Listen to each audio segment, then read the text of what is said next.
लोगों को लगता है कि मैंने 1 हफ्ते का चार्ट देख लिया, 2-3 इंडिकेटर का नाम जान लिया और बस मैं तैयार हूँ एक ट्रेडर बनने के लिए। दूसरों को लॉस करते हुए देखकर अक्सर लोगों को लगता है कि ये लॉस के पीछे ज़रूर इस इंसान की ही कोई गलती होगी। जब मैं ट्रेडिंग करूँगा ना, तब मैं ये गलतियाँ नहीं करूँगा।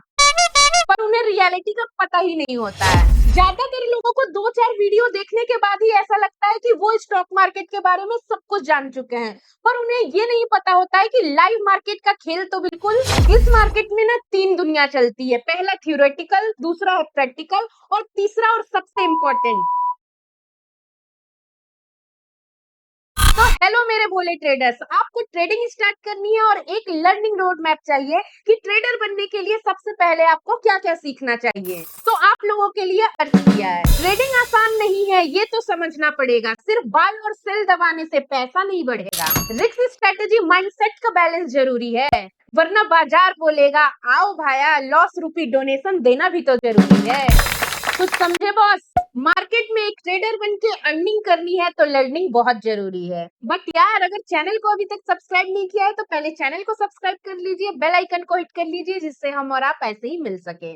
So let's start. बहुत हो गई बकवास, अब करेंगे सिर्फ काम की बात। तो देखिए, इसके लिए हम लोग क्या करेंगे, सबसे पहले हमें ट्रेडिंग के बारे में सीखना है कि ट्रेडिंग एक ट्रेडर बनने के लिए क्या क्या करना चाहिए। तो इसको हम लोग 3 पार्ट में डिवाइड कर सकते हैं। सबसे पहला होगा हमारा थ्योरी, कि हमें थ्योरी में क्या क्या सीखना है। दूसरा जो हमारा पार्ट होने वाला है वो होगा हमारा साइकोलॉजी, और जो हमारा तीसरा पार्ट होगा वो प्रैक्टिकल, या आप इसको कह सकते हैं कि लाइव मार्केट, या फिर आपका लाइव मार्केट। इन तीनों पार्ट में जो है हम लोग एक एक करके सीखेंगे। तो सबसे पहले हम लोग बात करेंगे कि थ्योरी में हमें स्टॉक मार्केट में क्या क्या सीखना होगा। तो थ्योरी में सबसे पहले जो हमें सीखना होगा वो स्टॉक मार्केट के बेसिक नॉलेज के बारे में सीखना होगा कि स्टॉक मार्केट में बेसिक क्या क्या चीजें होती हैं। जैसे कि स्टॉक मार्केट क्या होता है, उसमें क्या चीजें होती है, एक्सचेंज क्या होता है, ब्रोकर क्या होता है, सेबी कौन है, कैसे ये रेगुलेट करता है। ये जो बेसिक चीजें हैं, ये आपको स्टॉक मार्केट के बारे में सीखना होगा। अब देखिए, इस वीडियो में मैं पूरा डिटेल में हर एक टॉपिक को जो है कवर नहीं कर पाऊंगी, वरना वीडियो ना जाने कितने घंटे की लंबी हो जाएगी। तो इसीलिए जो भी चीजें होंगी, जो भी सब टॉपिक्स होंगे, उनके मैंने अलग वीडियोस बनाए हुए हैं और एक पूरा प्लेलिस्ट बना दिया है स्टॉक मार्केट बेसिक नॉलेज का, जिसका लिंक आपको ऊपर आई बटन पे मिल जाएगा। तो वहां पे जाके आप पूरा प्लेलिस्ट देख सकते हैं।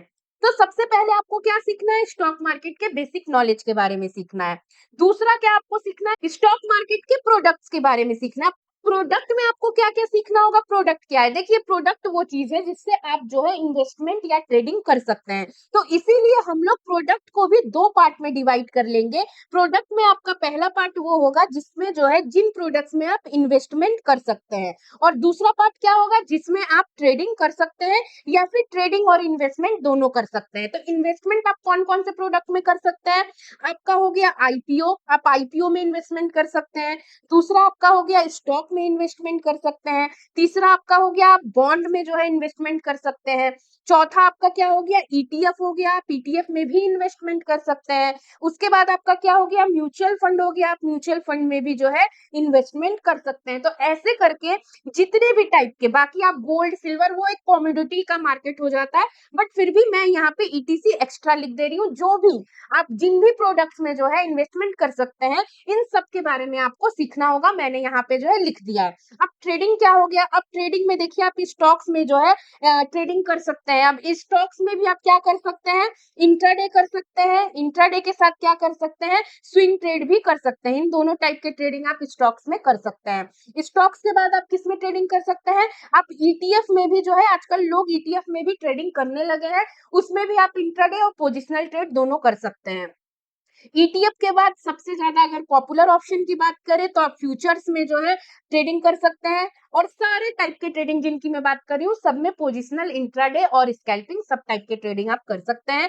और इसके बाद आपका क्या हो गया, ऑप्शन ट्रेडिंग। हमको पता है ऑप्शन ट्रेडिंग से पॉपुलर फिलहाल कुछ भी नहीं है, तो आप ऑप्शन ट्रेडिंग कर सकते हैं। अब ऑप्शन ट्रेडिंग में क्या होता है, ऑप्शन बाइंग भी होता है, ठीक है, यहाँ पे ऑप्शन बाइंग में लिख दे रही हूँ और ऑप्शन सेलिंग भी होता है, तो आप सेलिंग भी कर सकते हैं। तो इन सब प्रोडक्ट्स के बारे में आपको जानना होगा कि ये प्रोडक्ट्स क्या है, कितना इसमें फंड लगता है, कैपिटल कितना लगता है, किन टाइप से आप ट्रेडिंग या इन्वेस्टमेंट कर सकते हैं, इन सब के बारे में बेसिक नॉलेज आपको होना चाहिए। तो ये आपको लर्निंग लेनी ही पड़ेगी। इसके बाद तीसरा पार्ट में हम लोग चलते हैं। पहला स्टॉक मार्केट का बेसिक सीख लिया आपने, प्रोडक्ट के बारे में सीख लिया आपने। तीसरा अगर मैं चलूं तो देखिए आपको इन प्रोडक्ट्स में से एक प्रोडक्ट चूज करना होगा। देखिए बहुत ज्यादा समय लोगों का इस चीज में चला जाता है कि वो कौन से टाइप की ट्रेडिंग या इन्वेस्टमेंट करना चाहते हैं। कभी क्या करते हैं, वो फ्यूचर ट्रेड करते हैं, कभी ऑप्शन में चले जाते हैं। ऑप्शन में तो कई लोगों को ये तक पता नहीं होता है कि बाइंग और सेलिंग अलग अलग चीजें हैं और सेलिंग का कितना पैरामीटर्स अलग होता है। मल्टीपल टाइम्स वो जो है प्रोडक्ट्स में ही उलझे रहते हैं और स्विच करते रहते हैं, कभी इधर गए, कभी उधर गए, कभी इंट्राडे कर रहे हैं, कभी पोजीशन बना लिया। कुछ भी क्लियर नहीं होता है माइंड में कि उन्हें एक्चुअल में करना क्या है। तो इसीलिए बहुत ज्यादा जरूरी है कि आप इनमें से कोई प्रोडक्ट चुन लीजिए जिनमें आपको लगे कि हाँ ये प्रोडक्ट में मैं काम कर सकता हूँ। अब ये प्रोडक्ट चुन लीजिए, मैंने तो एक लाइन में बोल दिया, बट चुनने में ही लोगों को काफी ज्यादा समय लग जाता है, सालों लग जाता है। आजकल तो लोग इसी में कंफ्यूजन में रहते हैं कि स्टॉक मार्केट चूज करें या क्रिप्टो मार्केट में जाए, क्योंकि काफी ज्यादा उनको कंफ्यूजन हो गया है कि उन्हें कौन से मार्केट में ट्रेड करना चाहिए। प्रोडक्ट चुनने की बात तो बाद में आती है। तो देखिए अगर आप लोग भी ऐसे किसी कंफ्यूजन में हैं और आपको लग रहा है कि मुझे क्या करना चाहिए, कैसे रोड मैप बनाना चाहिए, बिल्कुल नए ट्रेडर है, नहीं समझ में आ रहा है कि क्या आपको करना चाहिए, कैसे कैपिटल डाइवर्सिफाई करना चाहिए, कोई भी चीज आपको नहीं समझ में आ रही है, ए टू जेड जो है ट्रेडिंग से रिलेटेड कोई भी प्रॉब्लम हो, आप profitsin.in पे आके पर्सनलाइज्ड ट्रेडिंग कंसल्टेशन प्रोग्राम है हमारा, इसको बुक कर सकते हैं। इसमें कोई ग्रुप या सेमिनार नहीं होगा, मैं और आप डायरेक्ट बैठेंगे वीडियो कॉल पे या कॉल पे, जैसा भी जो है आप यहाँ पे 4 प्लान है, चारों में से जो भी आप प्लान चूज करेंगे उस हिसाब से कॉल पे या वीडियो कॉल पे हम लोग बैठ के आपकी जो भी प्रॉब्लम होगी वो सब सॉल्व करेंगे। देखिए जब मैं ट्रेड करती थी तो मेरे को लगता था काश कोई होता जो मुझे बताता कि मेरे प्रॉब्लम और मेरे सिचुएशन के हिसाब से मुझे आगे क्या करना चाहिए, तो हो सकता है कि मेरी जर्नी जो है बहुत पहले ही प्रॉफिटेबल बन जाती। बट मैं अकेली थी, मुझे कोई भी सजेस्ट करने वाला नहीं था, इसीलिए काफी ज्यादा समय लग गया। तो अगर आप लोगों को भी ऐसा फील होता है कि एक जो है आपको एडवाइस चाहिए, एक्सपर्ट एडवाइस चाहिए, तो आप हमारे इस कंसल्टेशन प्रोग्राम के साथ जा सकते हैं। मैं यहाँ पे एक डिस्क्लेमर दे दूं, ये कोई कोर्स नहीं है, कंसल्टेशन प्रोग्राम है। और साथ में मैं बता दूं, इसमें हम लोग कोई भी ट्रेड करना आपको नहीं सिखाते हैं। आपकी जो प्रॉब्लम है, जो भी आपका जो भी ए टू जेड आपकी प्रॉब्लम होगी, उसका हम लोग सॉल्यूशन आपको बताएंगे। तो अगर आपको बुक करना है तो profitsin.in पे आ सकते हैं, या फिर यहाँ पे मैंने एक व्हाट्सएप नंबर दिया है, यहाँ पे आप क्वेरी कर सकते हैं कि ये कंसल्टेशन प्रोग्राम कैसे काम करता है।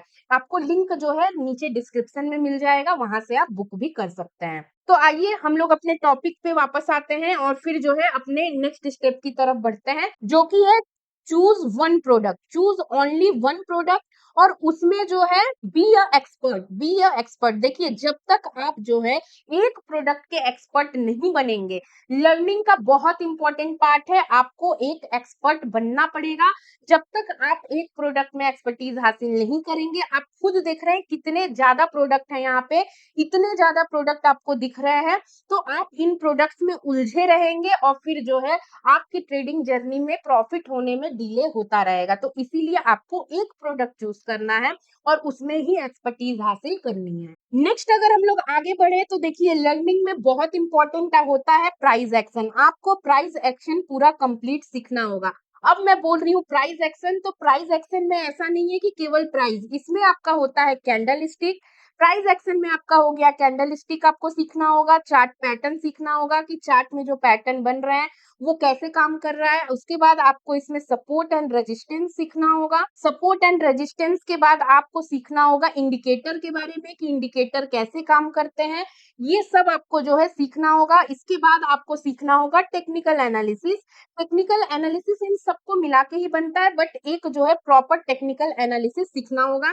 आजकल एक कॉन्सेप्ट आपको बहुत ज्यादा सुनने को मिलता होगा, एसएमसी, मतलब smart money concept. Smart money concept भी जो है आजकल आपको बहुत सुनने को मिल रहा होगा, तो आप इनको भी सीख सकते हैं। साथ में आपको एक और चीज आजकल नई सुनने को मिल रही होगी, वो होता है मिरर कॉन्सेप्ट। ठीक है, तो ये जो दो कॉन्सेप्ट है, एसएमसी और मिरर कॉन्सेप्ट, इनको आप ये एक तरीके से अल्टरनेटिव समझ लीजिए। लेकिन जो सबसे ज़्यादा इम्पोर्टेंट है वो आपको आना चाहिए candle stick, chart pattern, support resistance और इंडिकेटर। ये चारों आपको आना ही चाहिए, आपको लर्निंग तो करनी ही पड़ेगी। तो ये सब आपका जो पार्ट है वो प्राइस एक्शन का पार्ट है, ये सब आपको सीखना होगा एक ट्रेडिंग जर्नी स्टार्ट करने से पहले। नेक्स्ट अगर बात की जाए तो आपको एक स्ट्रैटेजी सीखनी होगी। देखिए स्ट्रैटेजी मल्टीपल स्ट्रैटेजीज होते हैं, चाहे कोई इंडिकेटर बेस्ड स्ट्रैटेजी सीखता है, कोई आपका एसएमसी के हिसाब से स्ट्रैटेजी बनाता है, कोई आपका सपोर्ट एंड रेजिस्टेंस के हिसाब से स्ट्रैटेजी बनाता है।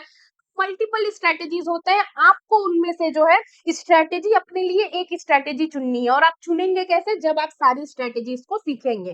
तो जब आप स्टार्टिंग में जर्नी स्टार्ट करते हैं तो हम लोग बहुत सारी स्ट्रैटेजीज को सीखते हैं, बहुत सारी चीजों को सीखते हैं। तो उनमें से आपको सीखने के बाद एक स्ट्रैटेजी को जो है अपने लिए फाइनल करना होगा कि हाँ ये स्ट्रैटेजी मेरे लिए बेस्ट है। अब ये चाहे मुझे प्रॉफिट दे या लॉस दे, मैं लंबे समय तक जो है उसी स्ट्रैटेजी पे काम करने वाला हूँ। तो आपको स्ट्रैटेजीज भी सीखना होगा और मार्केट में वो स्ट्रैटेजी कैसे काम करता है ये सब आपको लर्निंग का ही पार्ट है, ये सब अभी सीखना होगा।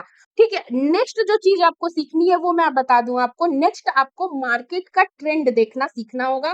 ट्रेंड या फिर आप इसको फेज भी बोल सकते हैं। तो मार्केट का फेज और ट्रेंड आइडेंटिफाई करना आपको आना चाहिए और ये एक लर्निंग का ही पार्ट है कि आपको कैसे जो है मार्केट में ट्रेंड या फिर फेज को पहचानना है। तो ये चीज भी आपको सीखनी पड़ेगी। और देखिए नेक्स्ट अगर हम लोग बात करें तो अगर आप इन्वेस्टमेंट करना चाहते हैं तो थोड़ा बहुत आपको फंडामेंटल नॉलेज भी होना चाहिए। आपको सीखना होगा कि फंडामेंटल एनालिसिस क्या होता है, market capitalisation, profit loss, EBITDA क्या होता है। कुछ चीजें आपको जो है फंडामेंटली भी सीखनी होंगी अगर आप जो है आईपीओ में इन्वेस्ट करना चाहते हैं या स्टॉक में जो है इन्वेस्टमेंट करना चाहते हैं। तो अगर आप एक इन्वेस्टर बनना चाहते हैं तो फंडामेंटल एनालिसिस भी आपको सीखना पड़ेगा। तो ये कुछ जो है थ्योरी का पार्ट था, हालांकि पूरा सब कुछ कवर नहीं हो पाएगा, बहुत ज्यादा लंबा वीडियो हो जाएगा। बट जो इम्पोर्टेंट चीज थी, जो आपको बेसिक जो है आना ही चाहिए, वो सब मैंने थ्योरी वाले पार्ट में कंप्लीट कर लिया है। बाकी हम लोग नेक्स्ट जो है साइकोलॉजी वाला पार्ट में आगे बढ़ेंगे, उसमें अगर कोई चीज आएगी तो फिर हम लोग एड ऑन करते जाएंगे। तो देखिए मान लीजिए कि आपने जो है थ्योरी वाला पूरा पार्ट कंप्लीट कर लिया और आप इतनी सारी चीजें जो है सीख चुके हैं। अब मेन चीज आती है साइकोलॉजी। तो देखिए अगर आप ट्रेडर बनने वाले हैं और आप जो है थ्योरी सीख चुके हैं तो आप ये मान के चलिएगा कि केवल 30% काम ही आपका हुआ है, बाकी का जो आपका 70% काम है वो पूरा का पूरा बचा हुआ है। और ये 70% आपको पूरा होगा साइकोलॉजी से। तो अब आप कहेंगे कि पूजा फिर आपका प्रैक्टिकल और लाइव मार्केट। देखिए साइकोलॉजी 70% होता है, ये जो लाइव मार्केट और प्रैक्टिकल नॉलेज है ये तो ईयर बाय ईयर आपका डेवलप होता रहता है। ये आपके लर्निंग पार्ट में नहीं है बल्कि आपके स्किल डेवलपमेंट में है। जो ऐसा नहीं है कि आप एक दिन में, एक महीने में या एक साल में सीख जाएंगे। जब तक हम लोग जिंदा है तब तक ये प्रैक्टिकल लाइव मार्केट में आप नई नई रोज नई चीजें सीखते ही रहेंगे। तो ये तो बिल्कुल डिफरेंस है। तो जो थ्योरी हम लोग बात कर रहे थे वो केवल 30% है और बाकी 70% आपका साइकोलॉजी होता है। तो इसीलिए साइकोलॉजी को समझना बहुत इंपॉर्टेंट है। तो साइकोलॉजी में सबसे पहले जो आपको सीखने की जरूरत है वो है स्टॉप लॉस। अब देखिए बहुत सारे लोग हो सकता है ये बोलेंगे कि स्टॉप लॉस तो लर्निंग का पार्ट है, हमें थ्योरी में जो है स्टॉप लॉस सीखना चाहिए। मैं बोलूंगी बिल्कुल नहीं जी, हमें स्टॉप लॉस को जो है साइकोलॉजिकली सीखना चाहिए, क्योंकि स्टॉप लॉस साइकोलॉजिकल गेम ही है। हमें पता है कि हमें स्टॉप लॉस लगाना है, कैसे लगाना है ये भी हमें पता है कि कैसे लगाना है। नहीं पता है तो ये वीडियो देख लीजिएगा, आपको डिटेल में समझ में आ जाएगा कि स्टॉप लॉस कैसे लगाना है। ठीक है, फिर भी हम स्टॉप लॉस नहीं लगाते हैं। क्यों नहीं लगाते? क्योंकि वो साइकोलॉजिकल काम है ना। हमें लगता है कि मैं स्टॉप लॉस लगाऊंगा ना तो मार्केट फिर जो है मेरा स्टॉप लॉस ले लेगी और फिर जो है मेरे ही डायरेक्शन में चली जाएगी। तो ये गेम साइकोलॉजिकल है, इसीलिए साइकोलॉजिकल पार्ट में ही मैंने स्टॉप लॉस को रखा है। और आपको पता है, अगर आपने माई ट्रेडिंग जर्नी देखा होगा तो आपको पता होगा कि मैंने स्टॉप लॉस नहीं लगाया था और मेरे एक ट्रेड में पूरा का पूरा मेरा कैपिटल ही जीरो हो गया था। तो ये गलती अगर आप लोग नहीं करना चाहते चाहते हैं तो स्टॉप लॉस आप जरूर लगाइएगा। हालांकि मुझे पता है कि मेरे बोलने की वजह से आप स्टॉप लॉस नहीं लगाएंगे। जब तक आप खुद से नहीं समझेंगे कि स्टॉप लॉस की वैल्यू क्या है, तब तक आप नहीं लगाने वाले हैं। मैंने भी पूरा कैपिटल एक बार जीरो किया था, तब मुझे एहसास हुआ कि स्टॉप लॉस क्या है और क्यों किया था। ऐसा तो नहीं था ना कि स्टॉप लॉस मुझे पता नहीं था कि कैसे लगाना है, बिल्कुल पता था। लेकिन वो क्या होता है, साइकोलॉजिकल चीज होती है। सब कुछ पता होते हुए भी स्टॉप लॉस लगाने में हाथ कांपते हैं, लगता है कि अरे यार स्टॉप लॉस लगा रहा हूँ, ऐसा ना हो कि मार्केट जो है हिट कर जाए। तो स्टॉप लॉस आपको सबसे पहले साइकोलॉजिकल में स्टॉप लॉस ही सीखना चाहिए। सेकंड अगर बात की जाए तो रिस्क मैनेजमेंट, देखिए रिस्क मैनेजमेंट भी एक साइकोलॉजिकल पार्ट ही है। हम सबको पता है कि हमें रिस्क मैनेजमेंट फॉलो करना चाहिए। हमें हमेशा 1:1, 1:2, 1:3 या फिर जैसा भी 1:10 जो भी है, हमें साइकोलॉजिकल मैनेजमेंट फॉलो करना चाहिए। एटलीस्ट हमें 1:1 तो फॉलो ही करना चाहिए। 1:1 का मतलब अगर हम किसी ट्रेड में 1,000 का लॉस ले रहे हैं तो हमें उस ट्रेड में 1,000 के प्रॉफिट के लिए भी रुकना चाहिए। बट जब भी हम नए होते हैं तो क्या होता है कि 1,000 का लॉस तक तो हम रुकते हैं। अगर आप स्टॉप लॉस लगाना सीख गए और आपने उस फीलिंग पे कंट्रोल कर लिया और आप स्टॉप लॉस लगाने लगे, तो हम 1,000 के लॉस तक तो रुकेंगे, बट 1,000 के प्रॉफिट तक नहीं रुकेंगे। जैसे ही हमारा 500 का प्रॉफिट आएगा ना, बस दिल में गुरगुर गुरगुर होना स्टार्ट हो जाएगा। हम कहेंगे 500 तो आ रहा है ना, 500 लेके निकलते हैं। तो जैसे ही हम 500 लेके निकलेंगे, आपका रिस्क मैनेजमेंट क्या हो गया, 1:0.50 का मतलब जब आप खो रहे हैं तो 1,000 खो रहे हैं, लेकिन पा रहे हैं तो फिर कितना पा रहे हैं, केवल और केवल 500 रुपए ही पा रहे हैं। तो ये चीज क्या होती है, रिस्क मैनेजमेंट भी हमारे साइकोलॉजी का ही पार्ट होता है, क्योंकि हम रिस्क मैनेजमेंट को पूरा अंत तक ड्राइव नहीं कर पाते हैं। रीजन क्या है, साइकोलॉजी। वैसे ही मान लीजिए कि आपने किसी जो है ट्रेड में 1,000 का लॉस डिसाइड किया और आपने 1:2 का रिस्क रिवॉर्ड रखा है, आपको 2,000 तक रुकना है। लेकिन जैसे ही 500, 1,000, 800, 900, 1,000 आया ना, बस आप बेचैन होना शुरू हो गए कि चलो जो 1,000 आ रहा है कहीं ये भी ना चला जाए।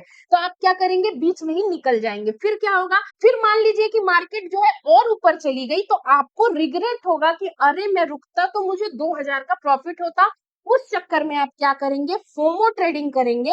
और फोमो ट्रेडिंग करेंगे, फियर ऑफ मिसिंग वाली ट्रेडिंग करेंगे, तो आप फिर गलत एंट्री करेंगे और फिर आपका स्टॉप लॉस हिट होगा। तो ये सारी चीजें साइकोलॉजी में ही आपको सीखनी होंगी। नेक्स्ट अगर साइकोलॉजी की बात की जाए तो वो होती है ईगो ट्रेडिंग। अब ईगो ट्रेडिंग क्या होती है, मान लीजिए कि आपने पहला ट्रेड लिया और पहले ट्रेड में आपको प्रॉफिट हुआ था 1,000 रुपए का, ठीक। आप क्या थे, 1,000 के प्रॉफिट में थे। फिर आपने क्या किया, नेक्स्ट ट्रेड ले लिया और नेक्स्ट ट्रेड में क्या हुआ, आपका 2,000 का लॉस हो गया। क्या हुआ, आपका टोटल लॉस यहाँ पे कितना हो गया, 1,000 आप माइनस में चले गए। अब आपका ईगो हर्ट हो गया। अब आप कहेंगे कि मैं तो सुबह प्रॉफिट में था, अब मैं लॉस में कैसे हूं। और इसको रिकवरी करने के चक्कर में अगेन एंड अगेन आप जो है ट्रेड लेते रहेंगे, लॉस करते रहेंगे और उस रिकवरी के चक्कर में और ज्यादा जो है आप ट्रेड लेंगे और यहां से आप पहुंच जाएंगे ओवर ट्रेडिंग की तरफ। और ओवर ट्रेडिंग हमेशा गलत होता है। यहाँ पे आपका चार्जेस जा रहा है, प्लस आपका ब्रोकरेज जा रहा है और प्लस जो है आपको जो लॉस हो रहा है वो तो हो ही रहा है। किस लिए हो रहा है, क्योंकि आप ईगो ट्रेडिंग कर रहे हैं। तो ये सारी चीजों से आपको बचना पड़ेगा और यहाँ पे ईगो ट्रेडिंग नहीं करनी पड़ेगी। और कैसे आप इस चीज को कंट्रोल कर सकते हैं, अगर आपको पहले से पता हो कि हाँ हम लोग ह्यूमन हैं और ह्यूमन साइकोलॉजी ऐसे ही काम करती है। और आप क्या करेंगे, एक जो है रूल बना लेंगे अपने लिए, एक डिसिप्लिन बना लेंगे कि अगर मेरा फर्स्ट 2 ट्रेड में जो है लॉस हो जाता है तो मैं उस दिन फिर ट्रेडिंग नहीं करूंगा। तो अगर आप ऐसे करके जो है अपने लिए कुछ रूल्स बना लेंगे तो आपको बहुत ज्यादा इजी हो जाएगा अपने साइकोलॉजिकल मैनेजमेंट। नेक्स्ट स्टेप की तरफ अगर बढ़े तो हमें क्या करना होगा, हमें कैपिटल डाइवर्सिफिकेशन सीखना होगा, जिसको हम बिल्कुल भी जो है तवज्जो नहीं देते हैं। हम सोचते हैं कैपिटल है हमारे पास, क्या है हमारे पास 1,00,000 का कैपिटल है, 1,00,000 का कैपिटल, मैंने 1,00,000 का कैपिटल पूरा का पूरा 1,00,000 लगा के ट्रेडिंग में बैठ जाते हैं। हमें पता ही नहीं है कि कैपिटल डाइवर्सिफिकेशन भी बहुत जरूरी होती है। लोग अक्सर कैपिटल डाइवर्सिफिकेशन को इन्वेस्टमेंट से जोड़ के देखते हैं, बट एक्चुअल में ट्रेडिंग में भी कैपिटल डाइवर्सिफिकेशन बहुत जरूरी है। फॉर एग्जांपल, मान लीजिए कि आपके पास 1,00,000 का जो है कैपिटल है, वहां पे आप क्या कर रहे हैं, ज्यादातर लोग ऑप्शन बाइंग करते हैं, ठीक है। आप ऑप्शन बाइंग कर रहे हैं, आपको पता नहीं है कि सेलिंग कैसे करना है। अगर आपको ये नहीं पता है कि सेलिंग कैसे करना है, दैट मीन्स आपने थ्योरी वाला पार्ट पूरा अच्छे से कवर नहीं किया था। तो ठीक है, ज्यादातर लोगों को मैंने देखा है कि लोगों को पता नहीं होता है कि सेलिंग कैसे काम करता है और क्या क्या चीजें होती हैं। तो ज्यादातर लोग क्या करते हैं, पूरा का पूरा 1,00,000 से बाइंग करने लगते हैं। अब वो यहाँ पे क्या क्या करेंगे, उनका कैलकुलेशन होता है 1 लाख में 500 क्वांटिटी आएगी, 500 क्वांटिटी में अगर मुझे डेली 50 पॉइंट भी मिल जाता है, 50 पॉइंट भी मिलेगा तो मैं डेली का 50,000 डेली का मैं 25,000 रुपए तो कमा लूंगा। चलो मुझे कभी लॉस भी तो होगा ना। मान लो कि 25,000 मैं कमा रहा हूँ, 20 ट्रेडिंग सेशन होते हैं, तो यहाँ पे हो गया 5 लाख रुपए महीने का। इसमें मुझे कभी लॉस भी तो होगा ना। चलो कितना ही लॉस होगा, मान लो आधा भी लॉस होगा, तब भी मेरे लिए तो 2.5 लाख रुपए बचेगा। तो वो ऐसे करके कैलकुलेशन करते हैं, साइकोलॉजी वैसे काम करती है, जो कि बिल्कुल गलत है भाई। ऐसा कोई कैलकुलेशन बिल्कुल भी प्रैक्टिकल नहीं है।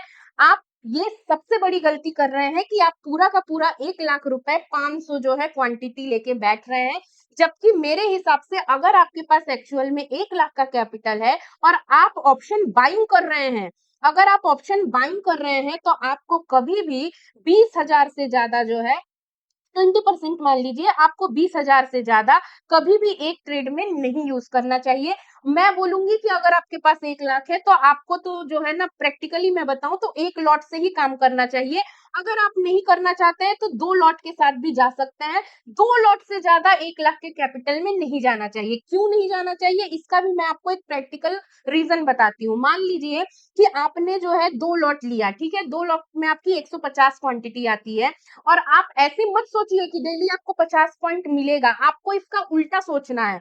आप मान लीजिए कि अगर आपका डेली 50 पॉइंट चला गया, तो यहाँ पे आपका 7,500 रुपए डेली चला जाएगा। और अगर आप 5 दिन, केवल और केवल 5 दिन भी लगातार जो है ना लॉस में चले गए, तो आपका लॉस कितना होगा, 7,500 रुपए इंटू 5 दिन अगर आप लॉस में चले गए, तो यहाँ पे आपका हो जाएगा 37,500 रुपए का लॉस हो जाएगा। तो आप सोचिए कि 1 लाख में से 35,000 भी अगर आप मान ले रहे हैं, तो 1 लाख में से 35,000 चला गया, तो आपके पास केवल और केवल 65,000 रह जाएगा। अब जैसे ही ये 65,000 आपके पास बचेगा, आपकी साइकोलॉजी खराब हो जाएगी। आपको लगेगा कि अरे यार, मेरे पास केवल 65,000 है, ऐसा ना हो कि इसमें से और 30-40,000 चला जाए, तो फिर मेरे पास बचेगा क्या, मैं और कहाँ से ट्रेडिंग करूंगा।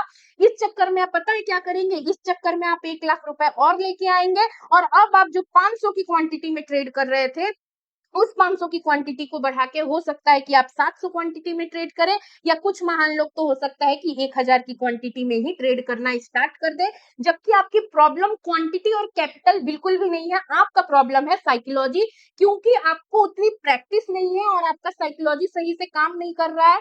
पूरा का पूरा आप गलत रास्ते में चले गए हैं और आप ये सारी गलतियां करते हैं। अगर आपके साथ भी ऐसा होता है, हुआ है, और आपको लग रहा है कि मैं सही कह रही हूँ, तो कमेंट करके जरूर बताइएगा और वीडियो को भी लाइक जरूर कीजिएगा। देखिए, अगर आप ये सोच रहे हैं कि ये सारी प्रॉब्लम मेरे साथ तो नहीं होने वाली है, मैं ऐसा करूंगा ही नहीं, तो आप गलत हैं। आप भी एक इंसान है, सारे ही ह्यूमन की जो है साइकोलॉजी एक जैसी काम करती है। अगर आप ये गलती कर चुके हैं, तब तो आपको समझ में आ रहा होगा कि हाँ, ऐसा होता है। और अगर आप नहीं किए हैं और आपको ये लग रहा है कि आप ये गलती नहीं कर रहेंगे, तो आई एम सॉरी, आप बिल्कुल करेंगे, बार बार करेंगे। और यही रीजन है कि आज हमारे ऑप्शन ट्रेडिंग में 93% से ज्यादा लोग लॉस कर रहे हैं, क्योंकि वो सही से कैपिटल डाइवर्सिफाई नहीं कर पाते हैं। बहुत ज्यादा जरूरी है कि आप अपने कैपिटल का 20% से ज्यादा एक बार में यूज मत कीजिए। अगर यहीं पे ऑप्शन बाइंग की जगह, अगर यहीं पे ऑप्शन बाइंग की जगह हम लोग ऑप्शन सेलिंग की बात करते, तो मैं एक बार को बोलती कि ठीक है भाई, आप 1 लाख का कैपिटल लेके आए हैं, आप 1 लाख रुपए लगा दीजिए। लेकिन चूंकि हम लोग यहाँ पे बाइंग की बात कर रहे हैं, और इसीलिए मैंने लर्निंग पार्ट में बोला था कि आपको प्रोडक्ट के हिसाब से अपनी एक्सपर्टीज हासिल करनी होगी। आपको पता करना होगा कि कौन सा प्रोडक्ट कैसे काम करता है, और उस हिसाब से ही जो है साइकोलॉजिकल आपको मैनेजमेंट करना होगा, और उस हिसाब से फिर आगे आपका रोड मैप बनाना होगा। तो सेलिंग में अगर आप लेके जा रहे हैं, तो सेलिंग वैसे भी 1 लाख से कम में नहीं हो पाती है। थोड़ा हो जाता है, थोड़ा बहुत कम में, बट आइडियली 1 लाख रुपए लगते हैं। तो सेलिंग में आप 1 लाख रुपए लगा सकते हैं, क्योंकि अगर आप दोनों को कंपेयर करेंगे, बाइंग और सेलिंग को, तो सेलिंग थोड़ा सा तो जो है ना, थोड़ा सेफ रहता है। तो आपको प्रोडक्ट वाइज ये डिसीजन लेना होगा कि आपको कैपिटल डाइवर्सिफाई कैसे करना है, ठीक है। अगर मैं बात करूं साइकोलॉजी की, तो साइकोलॉजी इतना बड़ा पार्ट है कि कोई भी एक वीडियो में कभी भी कवर नहीं कर पाएगा। बहुत सारी चीजें हैं, लाइक कि हम लोग जो है लॉस में रुक जाते हैं। जब भी हमें लॉस होता है, तो हम लोग सबसे पहले क्या करते हैं, स्टॉप लॉस नहीं लगाते हैं और उसको होल्ड करने का डिसीजन लेते हैं, और हमें लगता है होप ट्रेडिंग करते हैं। ये क्या होता है, होप ट्रेडिंग? जैसे मैंने ईगो ट्रेडिंग बताया था, फोमो ट्रेडिंग बताया था, ये है होप ट्रेडिंग। तो होप ट्रेडिंग हम लोग करते हैं, हमें लगता है कि मार्केट हमारे प्राइस रेंज में आ जाएगी, कभी ना कभी तो आएगी, हमारी एक्सपायरी तो अभी इतनी दूर है, कभी ना कभी मार्केट जब उस प्राइस में आएगी तो मैं सेल कर दूंगा। बट उस होप ट्रेडिंग के चक्कर में आप एसएल नहीं लगाते हैं और उसी चक्कर में फिर क्या होता है, आपका कैपिटल जीरो हो जाता है। अच्छा, कई बार आपको देखने में आया होगा कि आपने होप ट्रेडिंग की और बाई लक हर जगह काम करता है। बाई लक जो है आपका क्या होगा, आपका बाइंग प्राइस में जिस भी प्राइस में आपने परचेस किया होगा, फिर से क्या होगा, बाइंग प्राइस में आपका अमाउंट आ जाएगा। मान लीजिए आपने 100 रुपए में जो है बाइंग किया था, ऑप्शन बाइंग किया था कि ऊपर जाएगा, और मार्केट नीचे चला गया और नीचे जाते जाते 30 रुपए तक आ गया, आपने सेल नहीं किया, आपने सोचा मार्केट कभी ना कभी 100 रुपए पे आएगा। फिर क्या हुआ, आपने देखा कि प्रीमियम फिर 100 रुपए पे आ भी गया।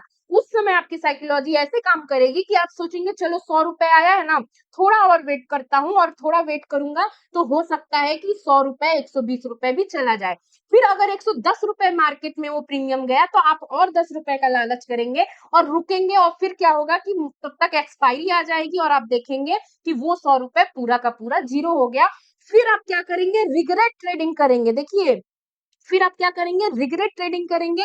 आपके मन में आएगा कि अरे मैं रुका था तो प्राइस फिर 100 रुपए आया तो था, लेकिन मैं बुक नहीं कर पाया, और फिर उस चक्कर में आप फिर दोबारा वही गलती करेंगे। फिर आप क्या करेंगे, रिग्रेट ट्रेडिंग करेंगे और दूसरी बार भी सेम गलती करेंगे, और आपको लगेगा कि चलो इस बार भी मैं 100 रुपए का खरीद के छोड़ देता हूँ, कभी ना कभी मार्केट नीचे जाएगा तो फिर ऊपर आ ही जाएगा। पर ऐसा भी हो सकता है कि फिर कभी वो 100 रुपए का प्रीमियम आपको आए ही ना, मार्केट नीचे नीचे नीचे जाए और फिर से एक बार आपका कैपिटल जीरो हो जाए। तो ऐसे करके साइकोलॉजी काम करती है, और हर इंसान की साइकोलॉजी ऐसे काम करती है। मार्केट में इतने अनलिमिटेड सिचुएशंस होते हैं कि हर एक सिचुएशन को जो है एक्सप्लेन करना पॉसिबल नहीं है, बट फिर भी जो इंपॉर्टेंट चीजें थी, जो इंपॉर्टेंट कंडीशंस थे, सिचुएशंस थे, जो अक्सर लोगों के साथ होते हैं, उन सबको मैंने एक्सप्लेन कर दिया है।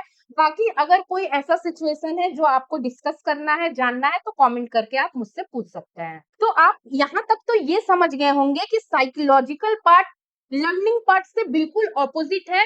सारी की सारी लर्निंग धरी की धरी रह जाती है जब साइकोलॉजी लोगों पे हावी होती है। तो इसीलिए साइकोलॉजिकली भी खुद को मेंटली प्रिपेयर करना बहुत जरूरी है। चलिए अब हम लोग अपने नेक्स्ट पार्ट की तरफ बढ़ते हैं, जो कि प्रैक्टिकल और लाइव मार्केट है। देखिए, लाइव मार्केट बिल्कुल अलग होता है।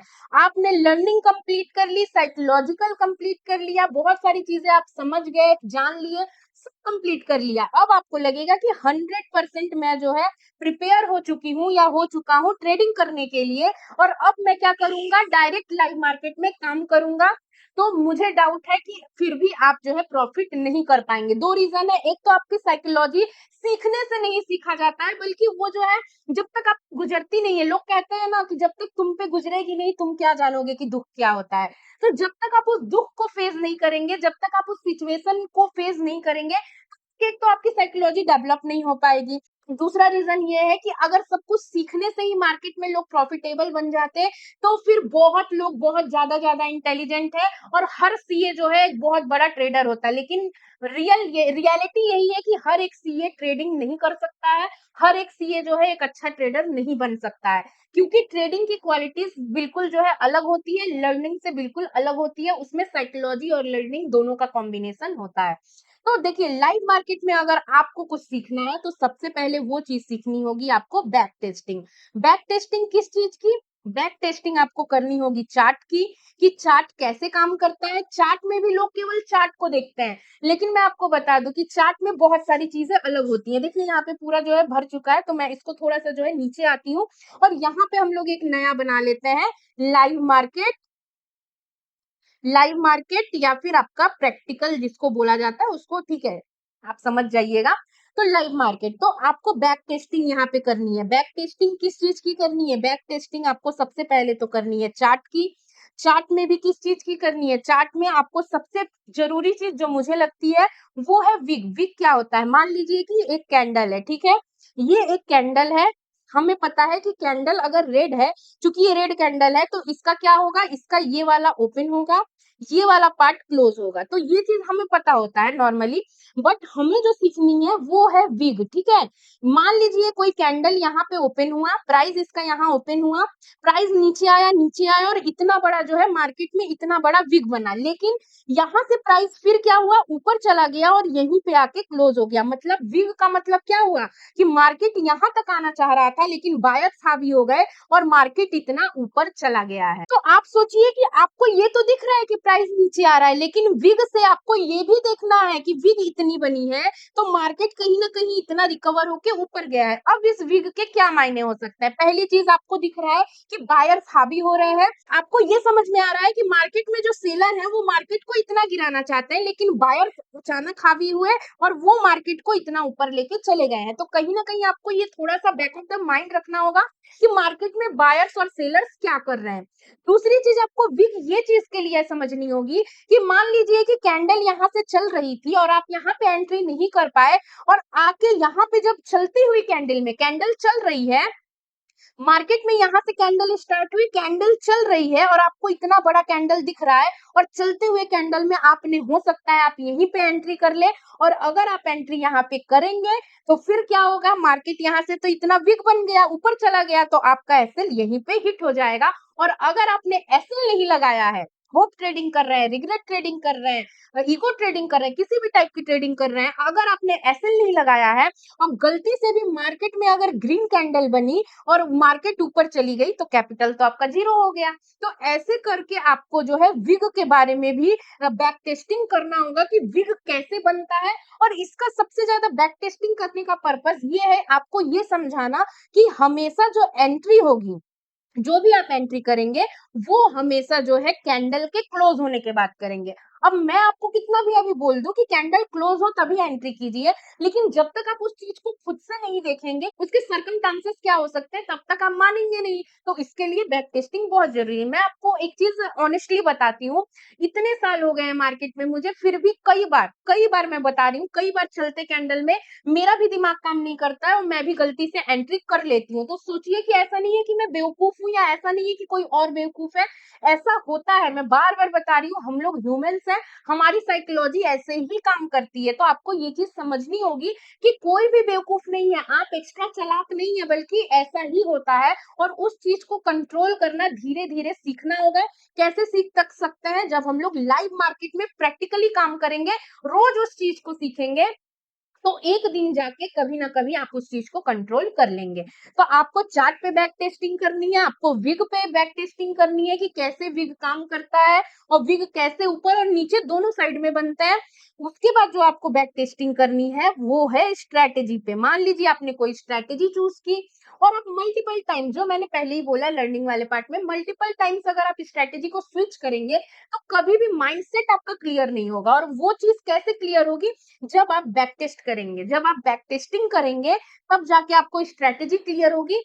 मान लीजिए कि आपने जो है स्ट्रैंगल स्ट्रेटेजी को चूज कर लिया, स्ट्रैंगल स्ट्रेटेजी चूज की और आपको पता है दोनों तरफ सेल कर दो और बैठ जाओ, आराम से बैठ गए आप। लेकिन हो सकता है मार्केट आपके हिसाब से ना चले, मार्केट क्या करे, आपका जो लेवल है वो ये लेवल जो है ब्रेक कर दे, और जैसे ही ब्रेक होगी आपका पूरा साइकोलॉजी खराब हो जाएगा, आपको समझ में नहीं आएगा कि करे तो करे क्या। क्योंकि हम सबको पता है कि हेजिंग ऐसा पार्ट है जहां पे जो है, जब अगर लॉस होता है खासकर इस ट्रायंगल में, तो लॉस कभी कभी बड़ा हो जाता है, जबकि उसके एवज में प्रॉफिट हमेशा 2 या 4% के आसपास का ही रहता है। तो आपकी साइकोलॉजी खराब हो सकती है। तो इसके लिए बैक टेस्टिंग बहुत जरूरी है। ये मैं कोई केवल एक स्ट्रेटेजी स्ट्रैंगल की बात नहीं कर रही हूँ, कोई भी स्ट्रेटेजी, अगर कोई इंडिकेटर लिया, सपोज कीजिए आपने वीवैप लिया, आरएसआई लिया, कोई भी इंडिकेटर लिया, सुपर ट्रेंड ले लिया, तो कोई भी आपने इंडिकेटर लिया, जब तक आप उनको बैक टेस्ट नहीं करेंगे आपको समझ में नहीं आएगा, तब तक आपको समझ में नहीं आएगा कि आरएसआई कहाँ कहाँ पे जो है फेक सिग्नल दे रहा है, कहाँ कहाँ फेक ब्रेकआउट दे रहा है, वीवैप किस सिचुएशन में जो है फेक ब्रेकआउट दे रहा है। तो आपको अगर ये सब समझना है तो आपको स्ट्रेटेजी का बैक टेस्ट करना होगा। प्लस इस स्ट्रेटेजी के बैक टेस्ट से आपको एक और चीज समझ में आएगी कि आप जो स्ट्रेटेजी चूज कर रहे हैं उसमें आपकी प्रोबेबिलिटी और प्रॉफिट कितनी है। आपकी जो स्ट्रेटेजी है वो 100 में से कितनी बार, मान लीजिए 80 बार प्रॉफिट दे रही है और 20 बार लॉस दे रही है, और अगर ये रेशियो है तो उसमें भी आप कितने का रिस्क रिवॉर्ड फॉलो कर पा रहे हैं, 1:2 फॉलो कर पा रहे हैं या 1:1 ही फॉलो कर पा रहे हैं, तो उसमें आपका जो है किस हिसाब से रिस्क मैनेजमेंट काम कर रहा है, आपकी स्ट्रेटेजी में आपको कितना प्रॉफिट हो सकता है और प्लस आपका कैपिटल इसमें कितना होना चाहिए। अगर आपके रेंज से, मान लीजिए इस ट्रायंगल में ही अगर आपके रेंज से बाहर जा रही है मार्केट, तो और आपको कितना एक्स्ट्रा कैपिटल रखना पड़ेगा जिससे कि आप जो है इसको मैनेज एडजस्ट कर पाए और प्रॉफिटेबल बन पाए। तो ये सारी चीजें प्रैक्टिकल लाइव मार्केट में ही होंगी। बाकी देखिए लाइव मार्केट में आप अगर रोज काम करेंगे, रोज मार्केट को देखेंगे, तो आप चाहे कितना भी बैक टेस्ट कर ले, 4 साल का चार्ट बैक टेस्ट कर ले, लेकिन जो आप डेली मार्केट में चलते हुए कैंडल्स को देखेंगे उसकी बात बिल्कुल अलग होती है। और मैं आपको एक बात बता दूं, कोई भी इंडिकेटर, मान लीजिए आरएसआई का एग्जांपल लीजिए, काफी पॉपुलर है, तो आप देखेंगे कि कैंडल चल रही है और आपका आरएसआई जो है वो 60 के ऊपर चला गया है, लेकिन उसी कैंडल में अगर विग बन गई ना, विग बन गई, मान लीजिए नीचे गिर रही थी और फिर प्राइस ऊपर चला गया, तो आपको लगेगा कि 60 के ऊपर तो चली गई है आरएसआई, मैं यहाँ एंट्री कर लूं, लेकिन जैसे ही विग बनेगी, कैंडल क्लोज होते होते आप देखेंगे वो आरएसआई जो है 45 के आसपास में रहेगा। तो ऐसे भी फेक सिग्नल्स मिलते हैं। कैंडल चलती है तो भी उसके इंडिकेटर्स हिसाब से जो है बदलते रहते हैं। इसीलिए मैंने एक बार और बताया कि जब तक कैंडल क्लोज ना हो जाए तब तक कोई भी एंट्री मत कीजिएगा। तो ये सारी चीजें आप लाइव मार्केट में ही सीख पाएंगे। तो आई होप इस वीडियो से आपको क्लियर हो गया होगा कि एक ट्रेडर बनना बिल्कुल भी आसान नहीं है। ये तो मैंने सिर्फ कुछ चीजों को ही कवर किया है और इस वीडियो से आपको इतना तो क्लियर हो गया होगा कि आपको किस किस सेक्टर में क्या क्या चीजें सीखनी होंगी। तो वीडियो आपको अगर हेल्पफुल लगी हो तो लाइक शेयर सब्सक्राइब जरूर कीजिएगा। फिर मिलेंगे एक नए इंफॉर्मेटिव वीडियो में, तब तक के लिए bye bye and take care.